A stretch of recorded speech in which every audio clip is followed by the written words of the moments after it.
কোন চনত অসমত প্ৰথমবাৰৰ বাবে চাহৰ আৱিষ্কাৰ হৈছিল? অপশ্যন আছে 1821, 1822, 1823 আৰু 1824। শুদ্ধ অপশ্যনটো কমেণ্টত জনাব।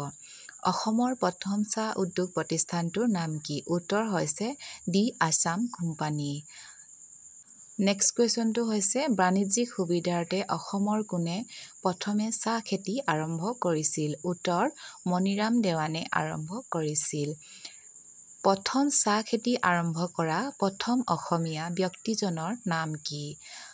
উত্তৰ হৈছে জগন্নাথ বৰুৱা। জগন্নাথ বৰুৱাদেৱে প্ৰথম চাহ খেতি আৰম্ভ কৰিছিল। অসম চাহ নিগম আছাম টি কৰ্পৰেচন গঠন কিমান চনত হৈছিল? উত্তৰ 1973 চনত অসম চাহ নিগম বা আছাম টি কৰ্পৰেচন গঠন হৈছিল।